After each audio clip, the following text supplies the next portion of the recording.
நம்ம கௌதம்க்கு ஒரு கட்டத்துக்கு மேல பயங்கரமா கோவம் வர ஆரம்பிச்சிருது. ஏன் அப்படின்னு பார்த்தீங்கன்னா, இந்த இடத்துல இந்த பைரவி பண்ற ஒவ்வொன்னுமே அந்த மாரி இருந்துட்டு இருக்கு. அதாவது இவ தான் கேடு கெட்ட வேலை எல்லாத்தையுமே செஞ்சுட்டு இருக்கா. அதாவது பணம் வேணும், நகை வேணும் அப்படின்னு சொல்லிட்டு எத்தனையோ முறை வந்து பார்த்தீங்கன்னா, அவ எவ்வளோ பெரிய பிளான் போட்டுட்டு இருக்கா அப்படின்றது எல்லாமே நல்லாவே தெரியும். அதாவது இந்த சொத்த வந்து பார்த்தீங்கன்னா ஆட்டைய போடணும். அது மட்டும் இல்லாம வந்து பார்த்தீங்கன்னா, கம்பெனிலேருந்து நெறைய ஆட்டைய போடுறது. இது எல்லாமே வந்து பார்த்தீங்கன்னா, நம்ம கௌதம்க்கு நல்லாவே தெரியும். அப்படி இருக்கும்போது வந்து பார்த்தீங்கன்னா, எந்த ஒரு விஷயத்துக்குமே ஒரு ஒரு ரூ. 10 கூட வந்து பார்த்தீங்கன்னா, ஆசைப்படாத இலக்கியாவ பார்த்து, இந்த பைரவி வந்துட்டு ரொம்பவே கேவலமான வார்த்தைகளால் வந்து பார்த்தீங்கன்னா பேச ஆரம்பிச்சுறாங்க. அது எல்லாத்தையுமே கேட்டதுக்கு அப்புறம் தான், நம்ம கௌதம்க்கு செம்ம கோவம் வர ஆரம்பிச்சிடுது. ஒரு பக்கம் ஜானு இருந்துட்டு, "கௌதம், என்ன கௌதம் என்கிட்ட கூட வந்து பார்த்தீங்கன்னா இந்த விஷயத்த பத்தி சொல்லணும்னு சொல்லிட்டு உனக்கு தோணலல்ல?" அப்படின்ற மாரி கேட்கும்போது, "ஜானு, அவங்க பேச்ச கேட்டுக்கிட்டு நீயும் வந்து பார்த்தீங்கன்னா இப்படி பேசிட்டு இருக்காத முட்டாள்தனமா. நான் சொல்றத முதல்ல வந்து கொஞ்சம் தெளிவா கேளு. உன்கிட்ட சொல்லக்கூடாதுன்னுலாம் வந்து பார்த்தீங்கன்னா எதுவுமே கிடையாது. நான் சொல்ல வேணாம் அப்படின்னு சொல்லிட்டு வந்து பார்த்தீங்கன்னா நினைக்கல. நீ தான் வந்து பார்த்தீங்கன்னா அப்படியெல்லாம் நினைச்சிட்டு இருக்க. அது மட்டும் இல்லாம பைரவி இருந்துட்டு வந்து போயினா, அதாவது அவங்க சொல்றாங்களே அப்படின்னு சொல்லிட்டு நீயும் வந்து போயினா எங்க மேல வந்து சந்தேகப்படாத. இலக்கியா வந்து போயினா இந்த கார் வேணும் அப்படின்லாம் கேட்கவே இல்ல. அதாவது கேட்டது எல்லாமே நான் தான். அதாவது இலக்கியா வந்து போயினா எவ்வளவு நாளைக்கு ஆட்டோல போயிட்டு இருப்பா. எதுனா ஒண்ணு அப்படின்னா ஆட்டோல போய் போய் வந்து போயினா அவ எவ்வளவு கஷ்டப்படுறான்னு உனக்கே நல்லாவே தெரியும். அப்படி இருக்கும்போது வந்து போயினா அவ சொகுசா வந்து போயினா கார் எடுத்துட்டு போகணும் அப்படின்னு சொல்லிட்டு வந்து நினைச்சது நான் தான். அதனால தான் வந்து போயினா நான் வந்து கார எடுத்துட்டு போய், அதாவது இங்க வந்து பார்த்தீங்கன்னா, நம்ம இலக்கியாவுக்கு கார் ஓட்ட கத்துக் குடுத்து, கடைசில வந்து பார்த்தீங்கன்னா, இப்போ கார் வந்து வாங்கி குடுக்குற வரைக்கும் முடிவு பண்ணது நான் தான். நீ வந்து பார்த்தீங்கன்னா, திட்டுறதா இருந்தா என்ன திட்டு. இலக்கியா மேல எந்த ஒரு தப்பும் கிடையாது அப்படின்ற மாரி புரிய வைக்கிறாங்க.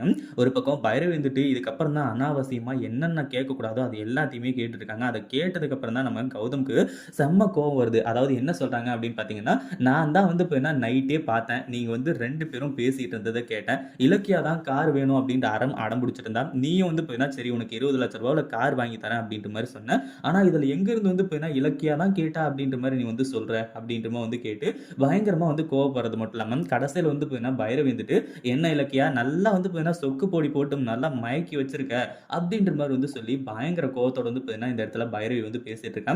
ஒரு பக்கம் நம்ம கௌதம்க்கு செம்ம கோவம் வந்துருது. அதாவது இன்னும் நெறைய கெட்ட கெட்ட வார்த்தைலாம் இல்ல. கெட்ட கெட்ட வார்த்தை அப்படின்றதையும் தாண்டி, இப்போ வந்து பார்த்தீங்கன்னா, ரொம்ப கேவலமான வார்த்தைகளால் வந்து பார்த்தீங்கன்னா, இது எல்லாத்தையுமே கேட்குறாங்க.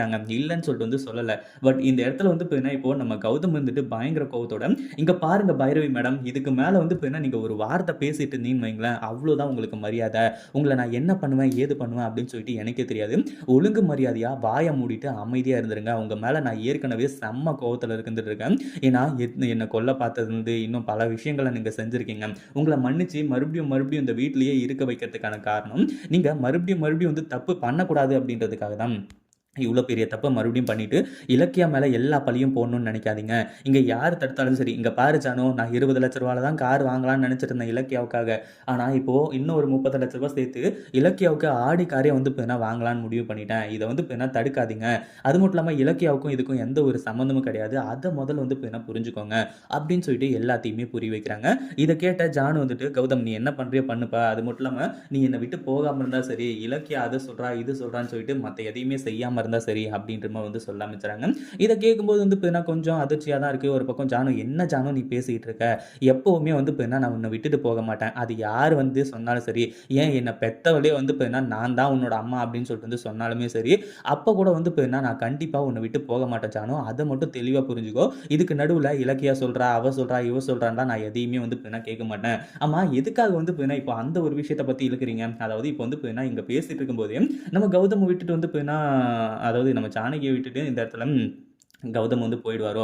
அப்டின்ற ஒரு விஷயம் வந்து பார்த்தீங்கன்னா, இந்த இடத்துல ஓப்பன் ஆகிட்டு இருந்துச்சு. அந்த ஒரு விஷயம் எல்லாமே.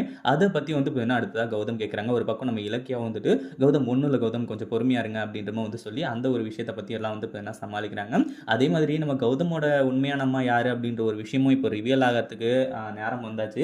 ஏன்னா, வேற வழி கிடையாது. நம்ம இலக்கியா வந்து பார்த்தீங்கன்னா, ஏற்கனவே 11 நாள் டைம் கேட்டாங்க. அப்டி இருக்கிற நிலைமையில வந்து பார்த்தீங்கன்னா, 11 நாள் முடியவும் போது. இந்த கார் வாங்குற ஒரு பிஸில இன்னும் வந்து பார்த்தீங்கன்னா, பல சம்பவங்கள் இங்க நடக்க போது. இத பத்தி நீங்க என்ன நினைக்கிறீங்க? அந்த வீடியோ புடிச்சிருந்தா லைக் பண்ணுங்க, ஷேர் பண்ணுங்க. இப்ப தான் நம்ம சேனலுக்கு ஃபர்ஸ்ட் டைம் வரீங்க அப்டின்னா, கீழ இருக்க சப்ஸ்கிரைப் பட்டன பிரஸ் பண்ணிக்கோங்க.